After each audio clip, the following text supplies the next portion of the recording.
Lila stood in the cramped kitchen of her family's small house, stirring a pot of soup. The smell of onions and herbs filled the air, but her mind was elsewhere. At 24, Lila was used to being invisible. Her older sister, Mara, was the star of the family, beautiful, confident, and always the center of attention. Mara's laughter echoed from the living room, where she was showing their parents her latest designer handbag, a gift from her fiancé, Ethan Caldwell. Ethan was a name everyone in their small town knew. A 32-year-old tech millionaire, he'd built a fortune with his app company before a car accident left him blind 3 years ago. Despite his disability, Ethan was charming, kind, and every woman's dream. Mara had met him at a charity gala, and within months, they were engaged. The wedding was set for next month, and Mara couldn't stop talking about the mansion they'd live in or the private jet they'd take for their honeymoon. Lila, on the other hand, worked 2 jobs waitressing at a diner and cleaning houses to help pay the family's bills. Her dark hair was always tied back, her clothes plain, and her dreams tucked away like old photographs. She didn't resent Mara, not really. But sometimes, late at night, she wondered what it would feel like to be seen. "Lila, the soup's burning," her mother, Diane, snapped, bursting into the kitchen. Lila jumped, turning down the heat. Diane sighed. "Honestly, you're always daydreaming. Mara's telling us about the wedding menu. Come listen." Lila forced a smile. "I'll be there in a sec." In the living room, Mara was holding court, her golden hair catching the light. "Ethan's hiring a Michelin star chef," she said, tossing her head. "Caviar, truffles, the works." Their father, Tom, nodded proudly, though Lila knew he was stressed about the family's mounting debts. The wedding was costing a fortune, and Mara expected their parents to chip in. Lila slipped into a corner chair, unnoticed as usual. But then Mara's phone buzzed, and her face darkened. "It's Ethan's assistant," she said, stepping outside to take the call. When she returned, her smile was gone. "What's wrong?" Diane asked. Mara tossed her phone onto the couch. "Ethan's being weird. He wants to meet Lila before the wedding. Says he needs to know the whole family." She rolled her eyes. As if Lila had anything to do with this. Lila's heart skipped. "Me? Why?" "Who cares?" Mara snapped. "He's blind, so it's not like he'll even notice you. Just show up, say hi, and don't embarrass me." Tom frowned. "That's no way to talk to your sister." Mara shrugged. "Whatever, Lila. You're coming to his estate tomorrow. Don't mess this up." That night, Lila lay awake, staring at the ceiling. Why did Ethan want to meet her? She wasn't part of Mara's world. Yet something about it stirred a tiny spark of curiosity and dread. What if Mara was right? What if she embarrassed herself? Or worse, what if Ethan saw right through her invisibility? The next morning, Lila borrowed one of Mara's dresses, a simple blue one Mara called boring. It was still fancier than anything Lila owned. Mara drove them to Ethan's estate, a sprawling mansion with ivy-covered walls and a fountain that sparkled in the sunlight. Lila felt like she'd stepped into a movie.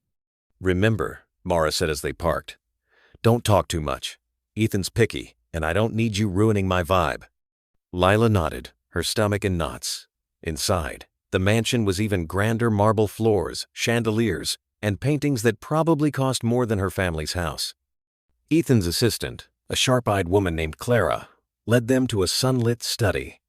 Ethan was already there, sitting by a window, his dark hair neatly combed, his suit tailored to perfection. Even seated, he had a quiet strength that made Lila's breath catch. "Lila, Mara, welcome," Ethan said, his voice warm and smooth, like a radio host's. He turned his head slightly, as if sensing their presence. "I'm glad you both came." Mara launched into her usual charm offensive, talking about the wedding and how perfect everything was. Ethan listened politely, but Lila noticed his fingers tapping lightly on the armrest, like he was waiting for something. Finally, he raised a hand. "Mara, I'd like to speak with Lila alone for a moment," he said. Mara froze. "Alone? Why?" Ethan smiled faintly. "Just a chat. Clara will keep you company." Mara shot Lila a warning look before leaving with Clara. The door closed, and suddenly, Lila was alone with Ethan Caldwell. Her palms were sweaty, her heart racing. He gestured to a chair across from him. "Please, sit," he said. "I don't bite." Lila sat, clutching her hands in her lap. "What? What did you want to talk about?" Ethan leaned forward slightly. "You're Mara's sister, but I know almost nothing about you. Mara talks a lot, but not about family. Tell me, Lila, who are you?" The question caught her off guard. No one ever asked her that.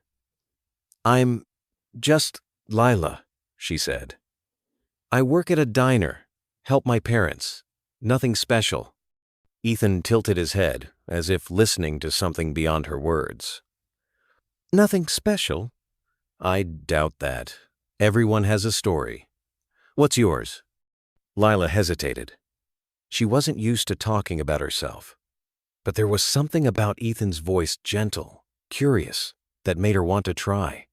She told him about her jobs, her love for old music, and how she'd always wanted to travel but never had the chance. To her surprise, Ethan listened intently, asking questions that made her feel seen. When Clara returned to fetch her, Ethan stood. "Lila, thank you. I hope we'll talk again." As Mara drove them home, she was furious. "What did you say to him? He barely spoke to me after you left." "Nothing?" Lila said, confused.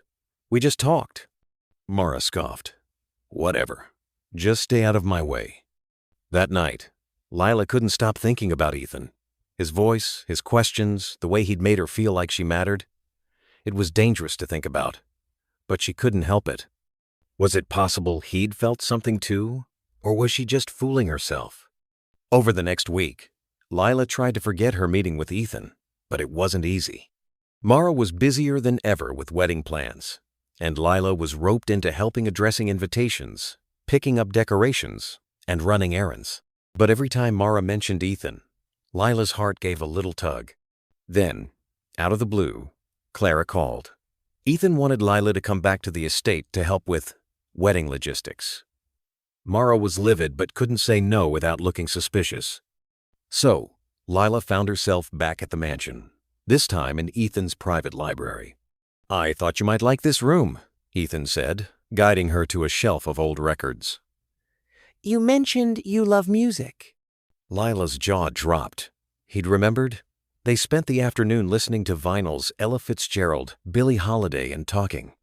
Ethan shared stories about his childhood, his struggles after the accident, and how he'd learned to see the world through sound and touch. Lila found herself opening up too, telling him things she'd never told anyone, like how she felt invisible next to Mara. "You're not invisible," Ethan said softly. "Not to me." The words hit her like a lightning bolt. She wanted to believe him, but he was Mara's fiancé. This was wrong, dangerous. Yet, when their hands brushed as he handed her a record, neither of them pulled away.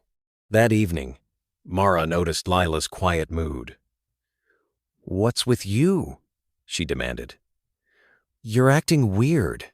"Nothing," Lila lied, but her cheeks burned. Mara's eyes narrowed. "You better not be getting ideas about Ethan. He's mine." Lila's stomach churned. Mara was right. She had no business feeling this way. But the more she tried to push Ethan out of her mind, the stronger the pull became. And then, a week later, Ethan called her himself.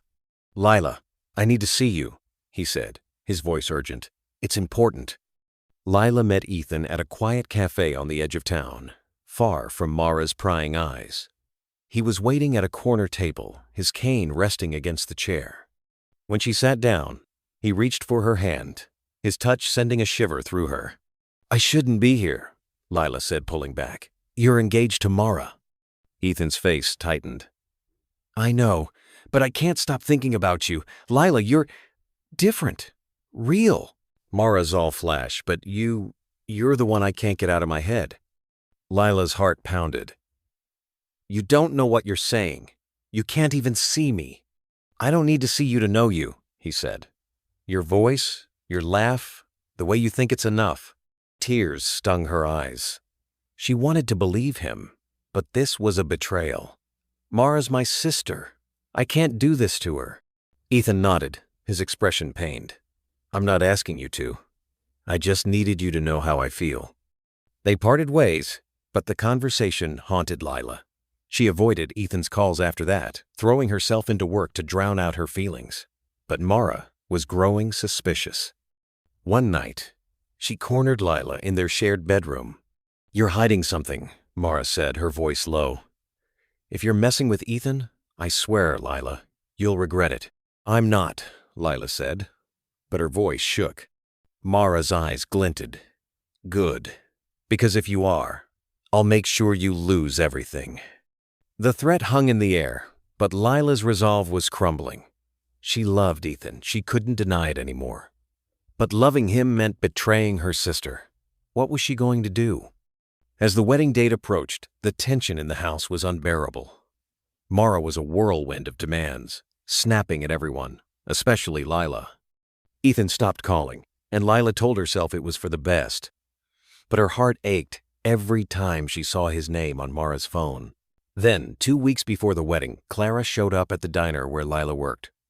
"Ethan's in the hospital," she said. "He's having surgery to try to restore his sight. He asked for you." Lila's world tilted. Surgery? Sight? She told her boss she was sick and drove to the hospital, her mind racing. What if Ethan could see? Would he still feel the same about her? Or would he realize she wasn't the beauty Mara was? At the hospital, Ethan was in a private room, his eyes bandaged. He smiled when he heard her voice. "Lila, you came." "Of course," she said, sitting beside him. "Are you okay?" He nodded. "The doctors say there's a chance I'll see again, but I'm scared. What if everything changes?" Lila squeezed his hand. "It won't. You're still you." They talked for hours, and for a moment it was just them. No Mara, no wedding, no guilt. But when Lila left, reality crashed back. Mara was waiting at home, furious. "You were with him, weren't you?" she screamed. "I knew it." Lila tried to explain, but Mara wouldn't listen. "You're trying to steal him." "Well, guess what? You're coming to the wedding, and you're going to watch me marry him. You'll see who he chooses." The day of the wedding arrived, a glittering affair at Ethan's estate.